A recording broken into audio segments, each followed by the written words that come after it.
Grandpa asked, lost, why did you come in an Uber? What happened to the SUV we got you for your 24th birthday? Before I could speak in shock, my mom smirked, her sister needed it more. Everyone went silent, and Grandpa did something none of us saw coming. My grandfather's question, sharp as a knife, sliced through the Austin afternoon air. Why are you arriving in an Uber? What happened to the SUV we bought you for your 24th birthday? In that instant, my entire world shifted, and I couldn't stop what was coming next. He stood on the front porch of his beautiful Victorian home, his weathered hands gripping the railing as he watched me step out of the rideshare. The confusion on his face was real, his silver eyebrows knitted together in a way that made my stomach drop.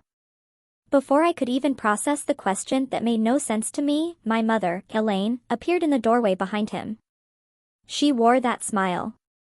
The one I'd learned to recognize over 24 years of being her daughter, the one that meant she'd done something wrong, but had already convinced herself it was justified. Savannah just got that new job across town, Elaine said, her voice light, casual, as if discussing the weather. And with the baby coming, she really needed reliable transportation. Everyone froze. My name is Chloe, and I'm 24. I work as an assistant manager at a boutique hotel in downtown Austin, a job I fought tooth and nail for after graduating from community college 2 years ago. I pay my own rent, my own bills. I've meticulously built a life entirely separate from the chaos that has always surrounded my family. But standing there in my grandfather Arthur's driveway, watching his face transform from confusion to something much darker, I realized that no matter how far I ran, some things would always catch up to me. What SUV? I finally managed, my voice barely above a whisper. The question hung between us like smoke. Elaine's smile faltered, just for a moment, before that practiced composure slid back into place. The one Grandpa Arthur gave you for your birthday, sweetheart. The black Chevrolet Equinox. Don't tell me you forgot already. I hadn't forgotten. I couldn't forget something I never knew existed. My 24th birthday had been 3 months ago. I spent it working a double shift, came home to my tiny studio apartment, and ate leftover Chinese food watching old cooking shows. Elaine had called briefly to wish me happy birthday. The conversation lasted exactly 4 minutes before she mentioned Savannah needed her to babysit and she had to go. No gift, no SUV, nothing. I never received any SUV, I said, my voice growing steadier as the reality began to crystallize. Nobody told me anything about a car. Arthur's hand tightened on the porch railing until his knuckles turned white. He was 78, but in that moment, he looked like a man who could still command an army. Before retiring, he'd built a successful construction company from the ground up. Even now, people in Austin spoke his name with respect. Elaine, he said, and the single word made my mother visibly flinch. You told me Chloe had the car. You told me she loved it, that she drove it to work every day. You said she cried when she saw it. Elaine's composure cracked further. Well, I mean, the situation changed. Savannah really needed it. And Chloe's been doing fine with the bus and rideshares. She's young. She can handle it. Savannah has a baby to think about, and her husband just lost his job at the factory, and you know how expensive everything is these days. I stood frozen in that driveway, watching Arthur's face cycle through emotions I'd rarely seen him display. Confusion gave way to understanding, and understanding gave way to something dangerously close to rage. You gave away a car that I purchased with my own money, he said slowly, each word deliberate. A car that I put in Chloe's name. But, Mother, Elaine said, her voice taking on that wheedling tone she always used when she wanted something. We share things in this family. Chloe understands that. She's always understood that, right, Chloe? She looked at me then, her eyes pleading for me to play along, to smooth things over the way I had my entire life. To be the good daughter who never complained, never made waves. But something had shifted inside me. Standing there in my grandfather's driveway, wearing clothes I'd bought with money I earned from working overtime, I felt something break. Or maybe it was something finally coming together. Pieces of a puzzle I'd been too close to see, finally forming a picture I could no longer ignore. No, I said quietly. I don't understand. I never understood, and I'm tired of pretending that I do. Arthur slowly pushed back from the railing and straightened to his full height. The look he gave Elaine made her take an involuntary step backward. Everyone inside, he said, his voice carrying the authority of a man who'd spent decades giving orders. Inside, his house smelled the same way it always had, cedar wood, old books, and the faint hint of pipe tobacco he'd given up 10 years ago but somehow still lingered. I'd spent countless weekends here as a child, back before everything became complicated. Back when I still believed that families were supposed to love each other equally. We gathered in the living room, an awkward assembly of tension and unspoken accusations. Elaine perched on the edge of the antique sofa, her hands clasped tightly in her lap. My grandmother, Doris, emerged from the kitchen with a confused expression, wiping her hands on a dish towel. "What's all this commotion about?" she asked, looking between us. "Sit down, Doris," Arthur said, his tone gentler with her, but still carrying an edge. "We need to have a family discussion." I remained standing near the fireplace, unable to sit. My legs felt unsteady, and I worried that if I sat down, I might not be able to get back up. The revelation about the SUV was still sinking in, but it was also unlocking doors in my memory that I had kept firmly shut for years. "I want to understand something," Arthur said, settling into his leather armchair and fixing Elaine with a hard stare. "When I bought that car 3 months ago, I specifically asked you to arrange for Chloe to come pick it up. You told me she did. You told me she was overwhelmed with gratitude. You even sent me a picture of her standing next to it." My heart clenched. A picture. There was a picture. That picture, I said slowly, pieces clicking into place. Was that taken in front of Savannah's house? Elaine's face went pale. Because Savannah posted a picture of herself with a new black SUV 3 months ago, I continued, my voice gaining strength. She said her husband bought it for her. Everyone congratulated her. I even liked the post. The silence that followed was deafening. Let me explain something about my family, because without context, none of this will make sense. My mother, Elaine, has always favored Savannah. From the moment my sister was born, when I was 4, I became invisible. Savannah was the pretty one, the charming one, the one who could do no wrong. When she struggled in school, tutors were hired. When I struggled, I was told to try harder. When she wanted dance lessons, piano lessons, art lessons, the money appeared from nowhere. When I wanted to join the school band, I was told we couldn't afford the instrument rental. I learned early to stop asking. I learned to work for everything I wanted. At 16, I got my first job at a grocery store, bagging groceries until my arms ached. I saved every penny, bought my own books. When Savannah wrecked her first car at 17, my parents bought her another one. When I saved enough for a used Honda at 18, my mother borrowed it for Savannah and returned it with a dented fender and no apology. This pattern continued into adulthood. Savannah got married at 22 in a lavish ceremony my parents funded entirely. I wasn't even asked to be a bridesmaid. Savannah announced her pregnancy 6 months ago, and suddenly every family conversation revolved around the baby, the nursery, what Savannah needed, what Savannah wanted. Meanwhile, I worked 50-hour weeks at the hotel, climbed from front desk clerk to assistant manager through sheer determination, and built a life that asked nothing from anyone. I thought I had finally escaped. I thought the distance I had created would protect me. I was wrong. So, let me make sure I understand this correctly, Doris said, her voice sharp in a way I rarely heard. You took a gift intended for Chloe and gave it to Savannah, and then lied about it? It's not that simple, Elaine said, her voice rising with desperation. Savannah needed it. Her husband lost his job, and they have a baby on the way. And Chloe has always been so independent. She manages fine on her own. She always has. Savannah needs help. Chloe doesn't. That's not the point, Arthur said, his voice dangerously quiet. The point is that I purchased that vehicle for Chloe. It was registered in her name.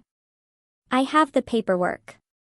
How exactly did you manage to give it to Savannah when you have no legal authority over it? Elaine's face went through several shades of red before settling on a guilty pink. I told the dealership there was a mistake with the registration, that it should have been in Savannah's name from the beginning. I had Chloe's information from when she was younger, so you committed fraud, Arthur said flatly. You forged documents to transfer ownership of property that did not belong to you. It's family, Elaine repeated.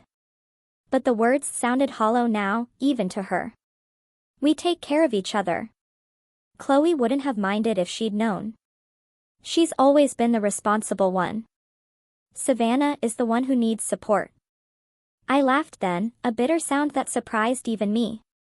You didn't even tell me the car existed. How could you know whether I would have minded?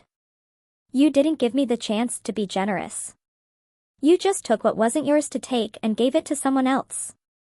Arthur rose from his chair, and for a moment I saw the man he must have been in his prime. The one who built an empire through hard work and harder decisions. Where is the car now? He asked. At Savannah's house, Elaine whispered. She's been driving it for 3 months. Arthur nodded slowly, then pulled out his phone. Then I believe it's time to correct the situation. The next 30 minutes felt surreal, like watching a movie of my own life from somewhere outside my body. Arthur made phone calls with a calm efficiency that spoke to decades of business experience. He spoke to lawyers, to the police department's non-emergency line, to someone at a towing company who apparently owed him a favor from years back.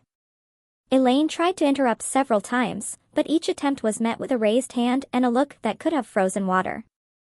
Doris sat beside me on the sofa, her hand finding mine and squeezing gently. I always wondered, she said quietly, her voice pitched low enough that only I could hear. There were so many times when things didn't add up. Birthday presents that were never mentioned. Christmas gifts that seemed to disappear. Your grandfather would ask about something he'd sent you, and Elaine would always have an explanation. I felt tears pricking at my eyes, but I refused to let them fall. How long? I asked. How long has this been happening?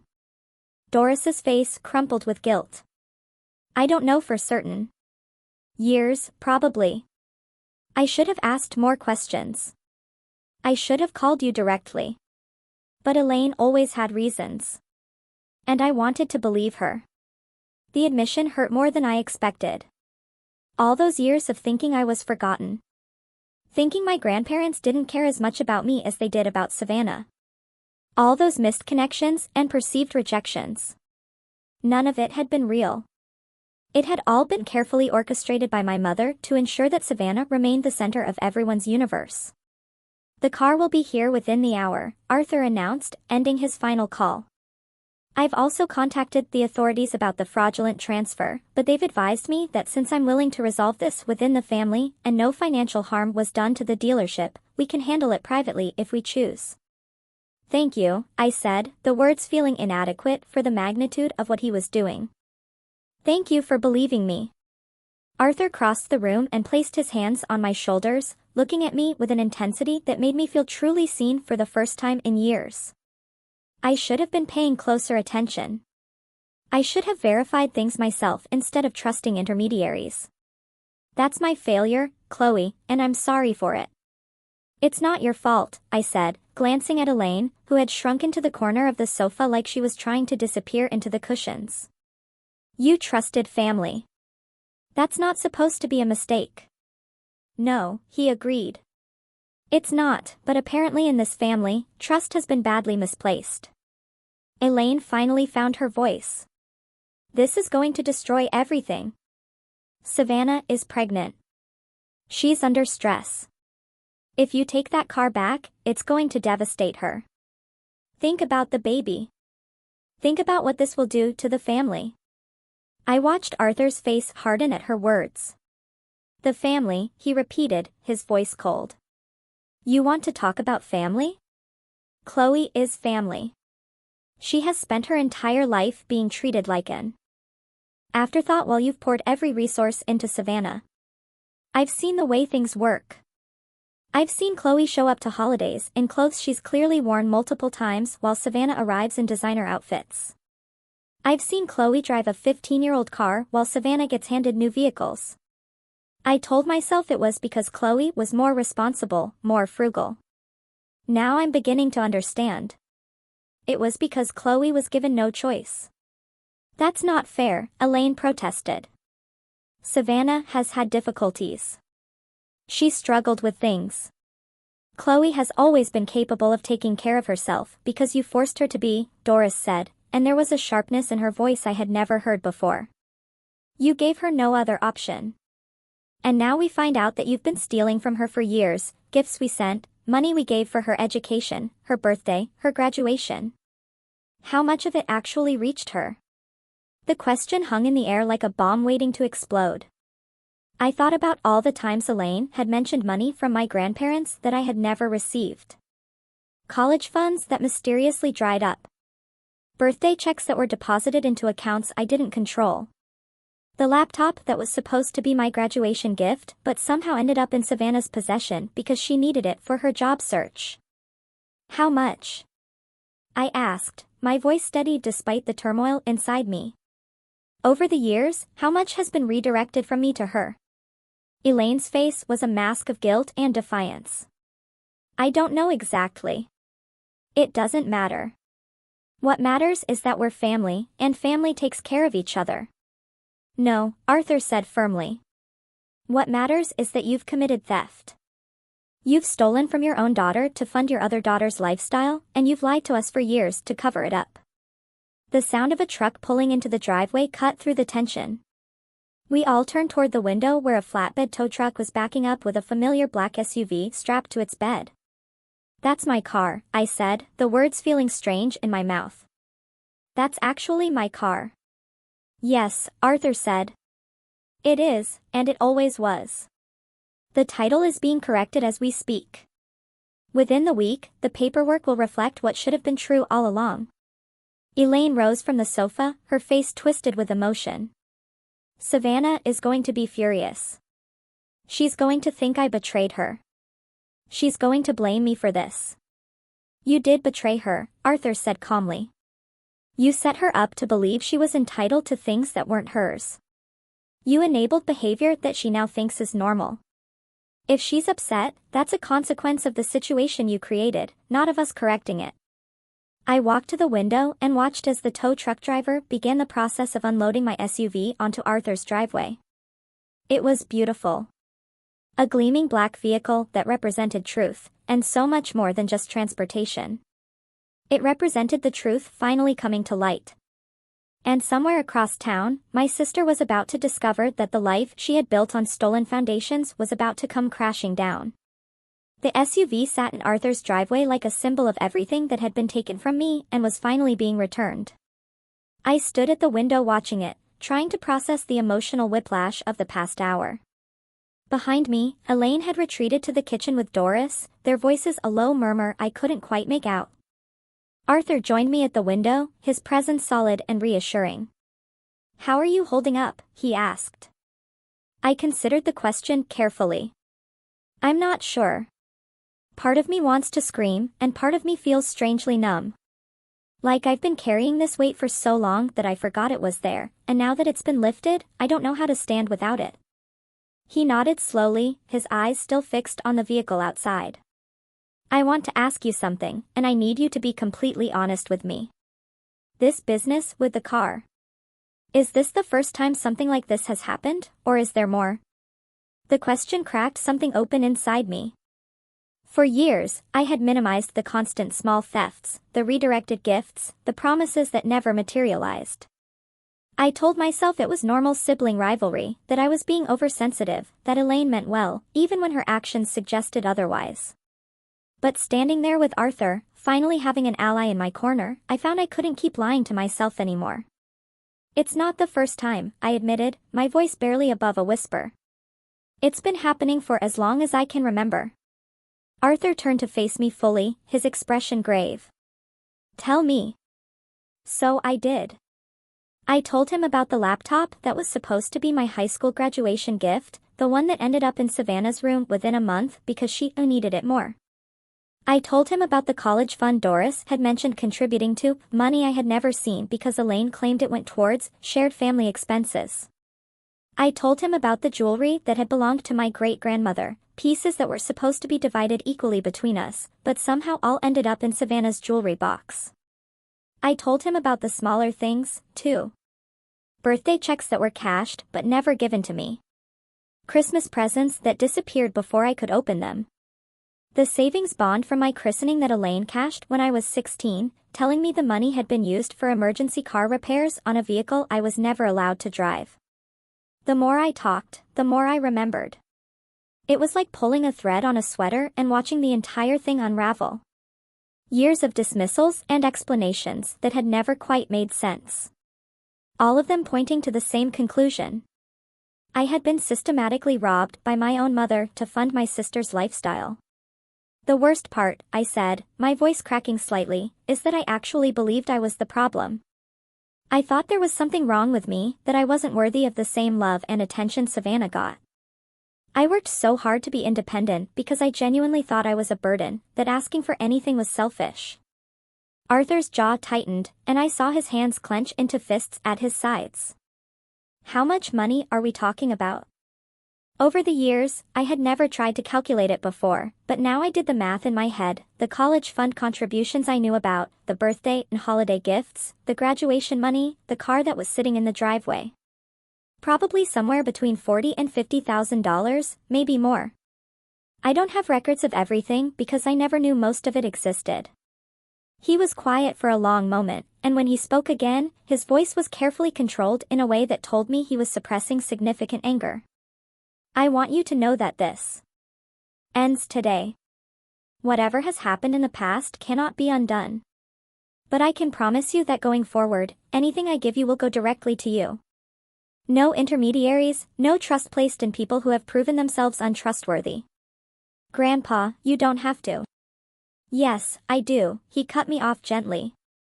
I helped create the situation by not verifying things myself, by trusting your mother to do the right thing. I failed you, Chloe, and I intend to make it right. Before I could respond, the sound of a car screeching into the driveway made us both turn toward the window.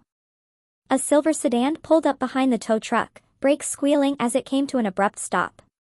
The driver's door flew open, and Savannah emerged like a force of nature, her pregnant belly visible even beneath her designer maternity dress. What the hell is going on? She screamed, storming toward the SUV. Why is my car at your house? The tow truck driver, who had been finishing up the paperwork, took one look at the approaching storm and wisely retreated to his cab. Arthur opened the front door and stepped onto the porch, his posture commanding despite his age. This car, he said calmly, has never been yours. It was purchased for Chloe. Your mother gave it to you without authorization, and now it's being returned to its rightful owner. Savannah's face contorted with rage. That's insane. Mom told me Grandma and Grandpa wanted me to have it. She said Chloe didn't need a car because she lives near her work and takes the bus. She said it made more sense for me to have it because I have a baby coming. Your mother lied, Arthur said simply, as she has apparently been lying for years. Elaine appeared in the doorway behind him, her face pale and panicked. Savannah, honey, let me explain. Explain what? Savannah shrieked. That you're letting them take my car after everything you promised? You said this was mine. You said it was a gift.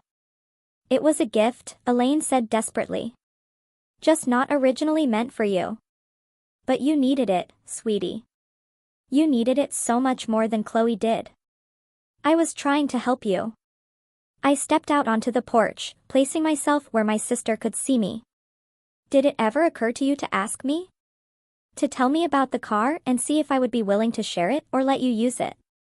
Did it ever occur to anyone in this family that I might have my own needs, my own struggles, my own life that matters? Savannah's eyes fixed on me with pure venom. Oh, please, Chloe. You've always been so self-righteous. Little Miss Perfect who never needs anything from anyone. You think you're better than us because you work your fancy hotel job and live alone in your sad little apartment? I live that way because I was given no other choice, I said, my voice steady despite the hurt her words caused. I was never given the support you were given.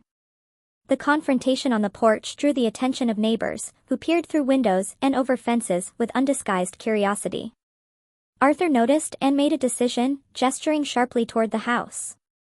Inside, all of you. This is a family matter, and we will discuss it as a family. Savannah looked ready to argue, but something in his tone made her think better of it. She waddled up the porch steps with exaggerated difficulty, one hand pressed to her lower back in a display of discomfort I suspected was at least partially theatrical. We reconvened in the living room, the tension thick enough to cut with a knife. Doris had emerged from the kitchen and now sat in her usual chair, her face a mask of disappointment that I had never seen before. It was directed not at me, I realized with a start, but at Elaine and Savannah. Before we continue, Arthur said, settling into his chair, I want to establish some facts. Elaine, how long have you been redirecting gifts and money intended for Chloe to Savannah instead? Elaine's mouth opened and closed several times before she found words. It's not as simple as that. I was managing resources for the whole family. Sometimes things got shifted around based on who needed what. That's not an answer, Doris said sharply. How long? The silence stretched painfully. Finally, Elaine dropped her gaze to her lap. Since the girls were teenagers, maybe earlier. I don't remember exactly. And approximately how much money and property are we talking about? I don't know. I didn't keep track. Chloe estimates somewhere between $40,000 and $50,000, Arthur said coldly. Does that sound accurate to you? Elaine flinched as if she had been slapped. That's probably high. It can't be that much. Let's see, Doris said, pulling out her phone and scrolling through something. I have records of contributions I made over the years directly to Elaine to be passed on to both girls equally. College fund contributions, graduation gifts, birthday money. Shall I read the totals? Mother, please. $17,000 sent for Chloe's college fund over 6 years. Where is that money, Elaine? It went toward family expenses, bills, and things. Times were hard. Times were hard enough that you bought Savannah a new bedroom set when she was 16 and took her to Europe for her graduation trip? The question landed like a physical blow. Elaine had no response. I remember that trip, I said quietly. I wasn't invited. Mom said it was because I had to work at my summer job and couldn't miss the time. But the real reason was that there was only supposed to be money for one person to go, and that money was supposed to be mine. Savannah rolled her eyes. Oh, here we go. Poor Chloe. Always the victim. You could have asked to come. You could have spoken up. I didn't know there was anything to speak up about, I said, turning to face her directly. I thought the trip was paid for by your godparents. That's what Mom told me. She said your godparents wanted to give you a graduation experience and that my godparents hadn't been as generous. That was true, Elaine said weakly. Was it? Doris asked. Because as I recall, Chloe's godparents contributed quite nicely to her education fund. The same fund that apparently got spent on family expenses while Savannah was touring Paris. The layers of deception were staggering. Every explanation I had ever been given, every justification for why Savannah had more and I had less, was falling apart under scrutiny. It was like watching a house of cards collapse in slow motion, each revelation knocking down another carefully constructed lie. I want to understand something, I said, my voice surprisingly steady. Mom, why? What did I ever do to make you treat me this way? Was it something about me specifically? Or would you have done this to whichever daughter was born first? Elaine's face crumpled, and for a moment, I thought she might actually provide a genuine answer. But then the defensive walls went back up, and she straightened in her seat. I didn't treat you badly. I loved you both equally. I just recognized that Savannah needed more support than you did. You were always so capable, but Chloe, so independent. Savannah struggled more. She needed extra help. She struggled because you never let her face consequences, I said, the realization crystallizing as I spoke. Every time she made a mistake, you covered for her. Every time she wanted something she couldn't afford, you found a way to get it for her, even if that meant taking it from me. You didn't help her. You crippled her. Savannah's face flushed with anger. Don't you dare talk about me like I'm some kind of charity case. You're pregnant at 20 years old with a husband who can't hold a job, living in a house your mother-in-law owns, driving a car that was stolen from your sister, wearing clothes you can't pay for. How would you describe that? At least I have a family. Savannah shot back. At least I have a husband and a baby on the way. What do you have? A studio apartment and a job folding towels? I manage a hotel, I corrected calmly. A job I earn through hard work and dedication. A job that pays me well enough to support myself without stealing from family members. Enough. Arthur said, his voice cutting through the argument. Savannah, I want to hear from you. Did you know that the car your mother gave you was intended for Chloe? Savannah hesitated, and in that hesitation, I saw the truth. I suspected, she admitted finally. Mom said there was some confusion about who the car was supposed to be for, but that she'd worked it out. She said you and Grandma wanted me to have it because of the baby. And did you question that story? Given that Chloe had never mentioned receiving a car, did it not occur to you that something was wrong? I didn't think about Chloe. I was excited. It was a nice car, and I needed it. Arthur shook his head slowly. The entitlement in this room is astounding. Elaine, you have raised one daughter to believe she deserves nothing and another to believe she deserves everything. And in doing so, you've damaged them both. Elaine began to cry, but I felt nothing. No sympathy, no urge to comfort her as I had so many times before. She was crying for herself, for being caught, not for what she had done to me. What happens now? I asked. The car situation is resolved, but there's still everything else. Arthur exchanged a look with Doris.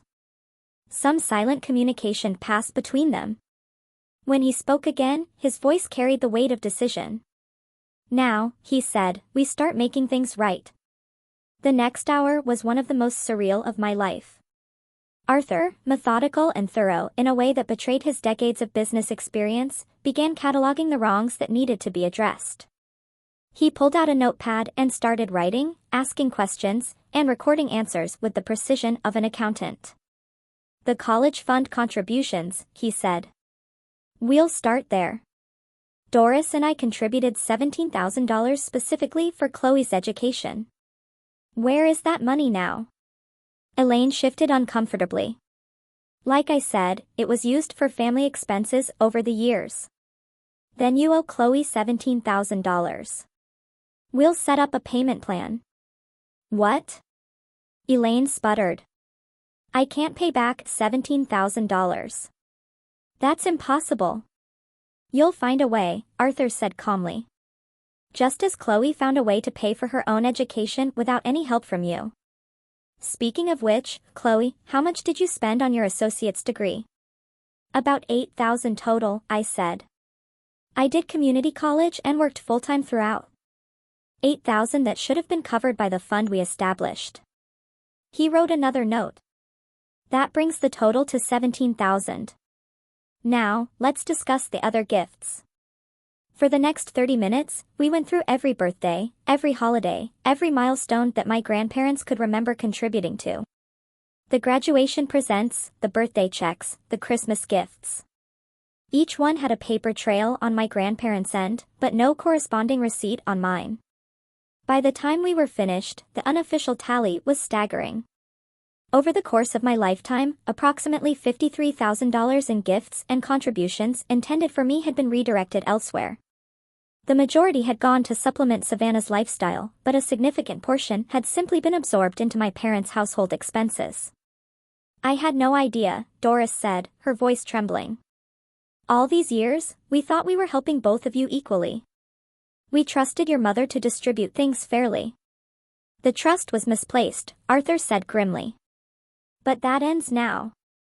He turned to face Elaine and Savannah, his expression hard. Here is what's going to happen. The car has been returned to its rightful owner. That situation is resolved. The money that was stolen from Chloe over the years cannot all be repaid immediately, but it will be acknowledged and addressed. Stolen is a strong word, Elaine protested weakly.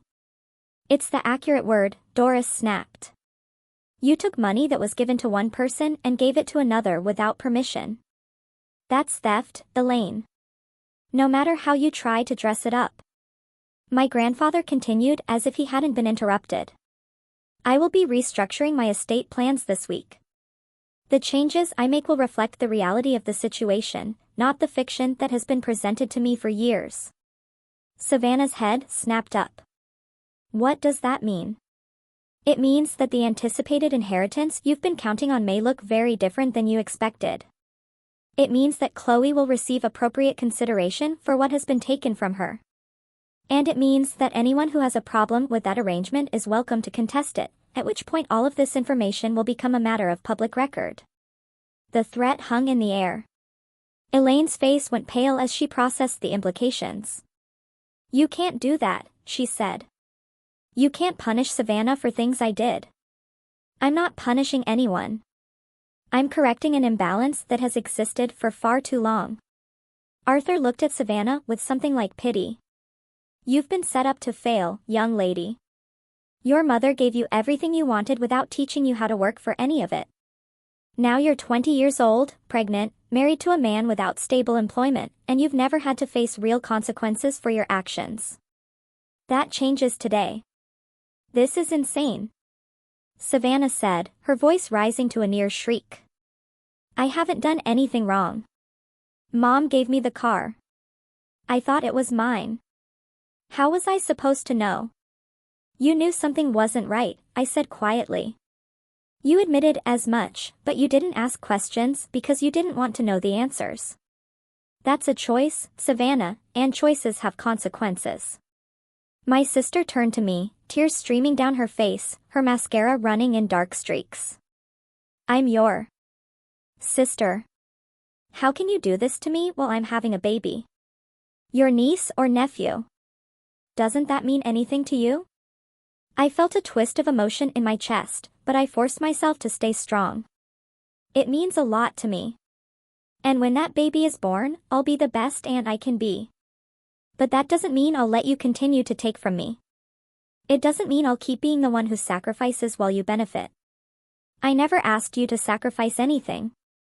You never had to ask. Mom made sure of that. But even when you knew something was wrong, when you suspected that the car wasn't really meant for you, you said nothing. You took what was offered and didn't question it. That's not innocent, Savannah. That's complicit. The word hung in the air, heavy with implication. Savannah looked like she wanted to argue further, but Elaine placed a hand on her arm, silencing her. What do you want, Chloe? Elaine asked, her voice defeated. What will make this right? I considered the question carefully. What did I want? Not the money, not really. I had built a life without it, and I could continue to do so. Not revenge.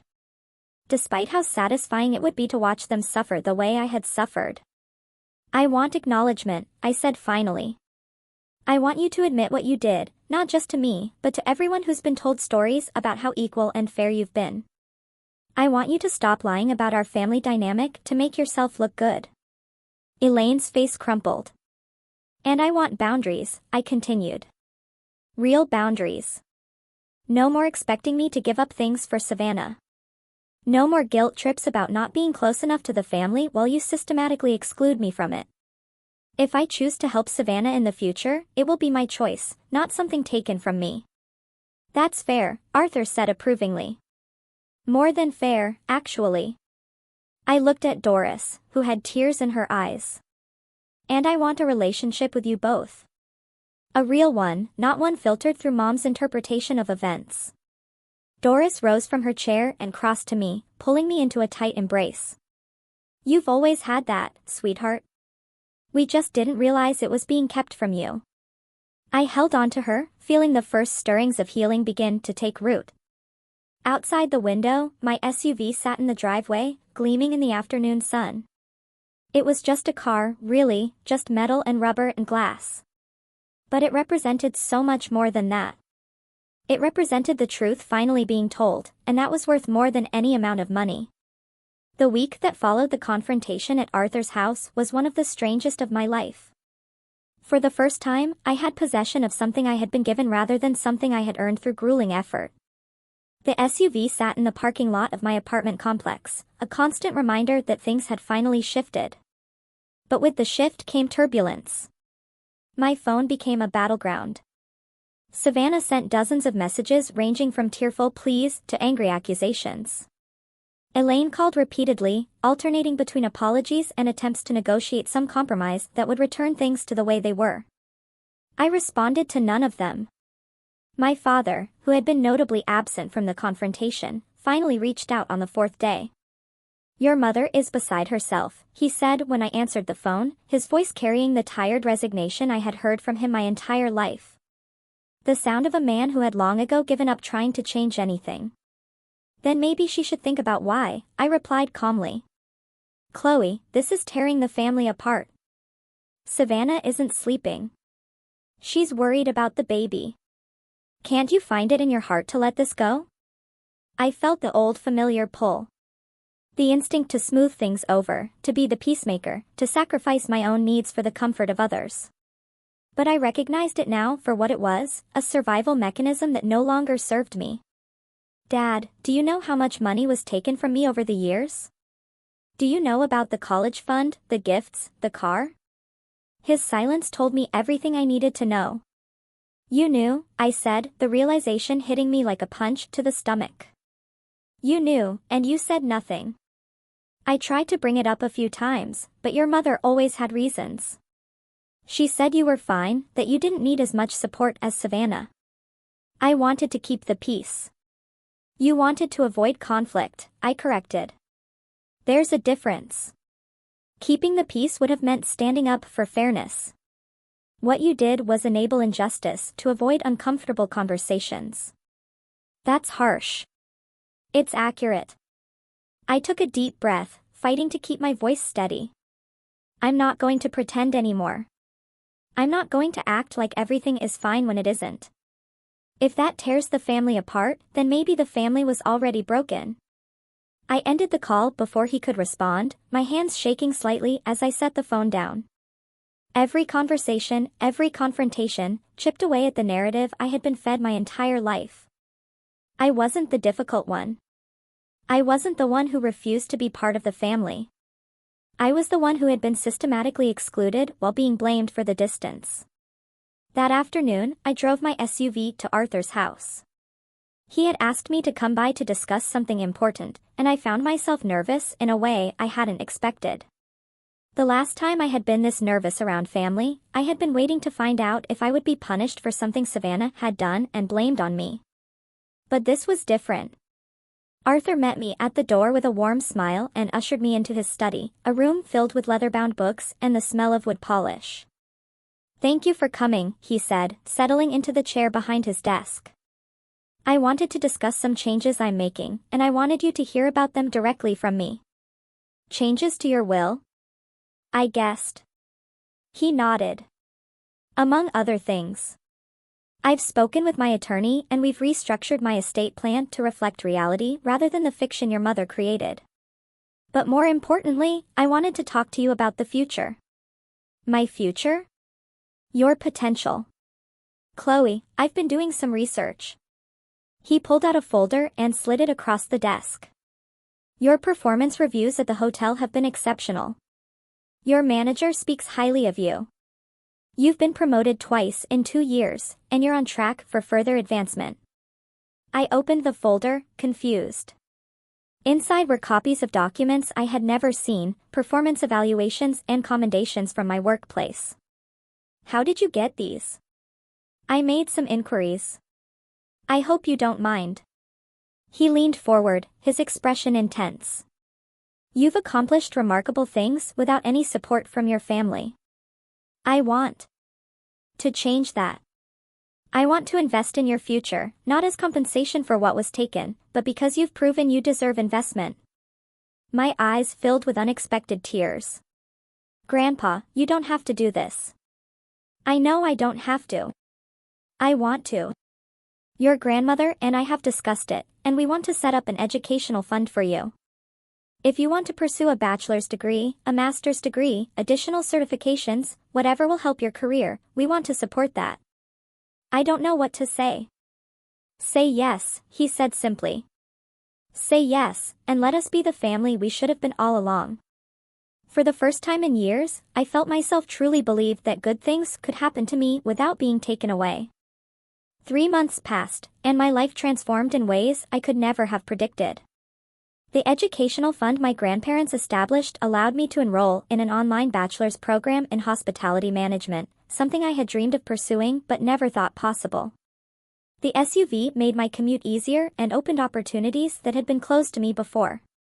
For the first time in my memory, I was building a life with support rather than despite opposition. My relationship with Elaine and Savannah remained fractured. After weeks of unanswered messages, they had largely stopped reaching out. My father occasionally sent brief texts, checking in without expecting responses. I appreciated the minimal effort, even as I recognized it for what it was, the same passive approach he had always taken, now directed slightly more in my direction. The baby, Lily, arrived in March. I found out through social media rather than a phone call, which hurt more than I wanted to admit.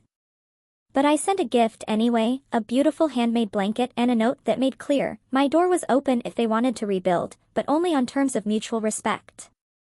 My grandparents kept me informed about the family dynamics I was no longer directly part of. Savannah and her husband were struggling, which was not surprising given their pattern of living beyond their means. The loss of the SUV had forced them to actually budget for transportation, a concept apparently foreign to someone who had always had things handed to her. Elaine continued to try to funnel resources their way, but Arthur had become vigilant, making sure that anything intended for me actually reached me. She asked us for money last week, Doris told me during one of our now regular phone calls. Said it was for household expenses, but your grandfather suspects it would have ended up with Savannah. Did you give it to her? We gave her exactly what she asked for, with the condition that she provided receipts for what it was spent on. She wasn't happy about that, but she agreed. I appreciated their newfound skepticism, even as it saddened me that it was necessary. Elaine had made her choices, and those choices had consequences that extended far beyond me. Work continued to be my sanctuary. The hotel promoted me to night manager, a position that came with a significant raise and more responsibility. My general manager pulled me aside after the announcement and told me that she was impressed by my dedication and professionalism. You handle difficult guests better than anyone I've ever worked with, she said. And I've noticed that you never seem to let personal issues affect your work. That's rare. I thanked her, not mentioning that my ability to remain calm under pressure had been honed through years of managing family crises that were never my fault, but always somehow my responsibility to fix. The spring semester of my bachelor's program went well. I found that I genuinely enjoyed studying hospitality management theory, connecting the academic concepts to the practical experience I had accumulated. My professors were impressed by my real-world knowledge, and I earned straight A's for the first time in my life. In May, I received an unexpected invitation. Savannah reached out through email, the first direct communication we had had since the confrontation. I'd like to talk, she wrote. Not to ask for anything, just to talk. I think I owe you an apology. I stared at the message for a long time before responding. Part of me wanted to ignore it, to maintain the protective distance I had established, but another part remembered that Savannah was also a product of our mother's manipulation, raised to believe that taking from me was acceptable and even expected. Coffee next weekend. Public place? No, Mom, I wrote back. Her response came within minutes. Thank you. I'll be there. We met at a cafe near my apartment, neutral ground where neither of us had history. Savannah looked exhausted in the way all new mothers do, with dark circles under her eyes and formula stains on her shirt. But she also looked different somehow, more grounded than I had ever seen her. Before you say anything, she began, I want to acknowledge what happened, not just with the car, but with everything. I've been doing a lot of thinking since Lily was born. I waited, letting her continue without interruption. Mom always told me that I deserved special treatment because I was more fragile than you. She said you were so strong and independent that you didn't need help. I believed her because it was easier to believe than to question what I was getting. And now, Savannah's eyes filled with tears. Now I have a daughter, and I think about what I would want for her. I wouldn't want her to be like me, dependent on other people's sacrifices.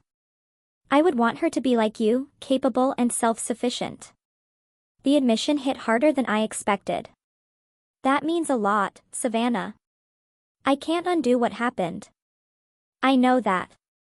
But I want to do better going forward.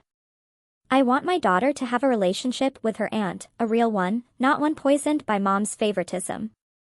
I looked at my sister, really looked at her for perhaps the first time in our adult lives, and I saw potential for something new.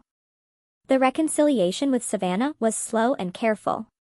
Built on conversations rather than assumptions, we established boundaries that we actually respected, a novel concept for both of us. She began therapy to work through the entitlement that had been ingrained in her since childhood. I supported her efforts without enabling her old patterns. Our mother struggled with the new dynamic. She couldn't understand why her daughters needed boundaries, why they couldn't simply return to the way things were. But the way things were had been toxic, and we were no longer willing to participate in toxicity. She called me yesterday crying about how the family has fallen apart, Savannah told me during one of our now regular coffee dates. Lily dozed in her carrier between us, a peaceful presence that somehow made difficult conversations easier. What did you tell her? That the family hasn't fallen apart. It's just restructured into something healthier. Savannah smiled wryly. She didn't appreciate that perspective. 6 months after the confrontation at Arthur's house, something significant happened. Elaine reached out requesting a family meeting at my grandparents' home. She wanted to apologize, she said. She wanted to make amends. I was skeptical but agreed to attend. My grandparents, Savannah with Lily, and my parents all gathered in the same living room where the truth had first emerged. The atmosphere was tense, but not hostile. Elaine stood in the center of the room, looking older and more fragile than I had ever seen her. I've done a lot of thinking, she began, her voice wavering. And I've come to realize that I hurt you, Chloe. Not just once, but repeatedly over many years. I remained silent, waiting for the other shoe to drop. I told myself I was helping Savannah, but really I was projecting my own insecurities onto both of you. I saw myself in Savannah's struggles, and I saw everything I wished I could be in your independence, Chloe. Instead of celebrating you, I punished you for being capable. The admission was more than I had expected. I looked at Doris, who nodded slightly, encouraging me to respond. Why are you saying this now? I asked. Because I almost lost everything, Elaine said simply. My relationship with both my daughters, my parents' trust, my self-respect. And I realized that if I kept making excuses, I would lose it all permanently. She approached me slowly, hesitantly. I'm not asking for forgiveness. I know I haven't earned that yet, but I'm asking for a chance to earn it. I've started seeing a therapist. I'm working on understanding why I did what I did and how to make different choices. I looked at my mother, really looked at her, and saw the fear beneath the regret. She was terrified of losing her family, and that fear was driving her to finally face the truth. Okay, I said quietly. A chance. One chance. The relief on her face was immediate and profound. Thank you. I won't waste it. The months that followed were not easy. There were setbacks and difficult conversations and moments when I questioned whether reconciliation was even possible. But slowly, painfully, something new began to grow from the ashes of what had been burned away. Elaine actually followed through on her promises. She attended therapy regularly, made amends where she could, and most importantly, stopped making excuses. When Savannah needed help, Elaine now offered support that came from her own resources rather than redirecting from me. My father remained largely the same, passive and conflict-averse, but he too made small efforts. He started calling me directly rather than waiting for Elaine to relay information. He asked about my classes, my work, my life in ways he never had before. A year after the SUV confrontation, I graduated from my online bachelor's program with honors. My grandparents, my parents, and Savannah with Lily all attended the small celebration at Arthur's house. The years of theft and deception had taken their toll on my family. Elaine's reputation among extended relatives was permanently damaged when the truth came out, and she lost several close friendships with people who could not overlook what she had done. Savannah's husband eventually found stable work, but their marriage struggled under the weight of financial stress and the need to actually budget rather than rely on my mother's redirected resources. The inheritance they had counted on was restructured to reflect fairness rather than favoritism. And they were forced to build their own lives rather than coasting on stolen gifts. My mother's relationship with her parents never fully recovered to what it had been, and she carried the weight of their disappointed awareness for the rest of her life. As I stood in Arthur's living room, diploma in hand, looking at the family that had finally learned to treat me with respect, I allowed myself to feel proud, not just of the degree, but of the journey that had led me here. Driving home that evening in my SUV, the one my grandfather had given me, and my mother had tried to steal, I thought about everything that had changed. I had gone from being invisible to being seen, from being robbed to being supported, from being alone to being part of something real. The revenge I had gotten was not the dramatic, satisfying kind from movies. It was quieter, more profound. It was the revenge of living well, of building a life that proved I had always been worthy of love and support and respect. And as I pulled into my parking space and looked up at the apartment I had earned through my own hard work, I knew that this was just the beginning. I had spent my whole life being the one who lost everything to her sister. Now finally, I was the one who had one. What does it truly take for a family to heal from wounds this deep?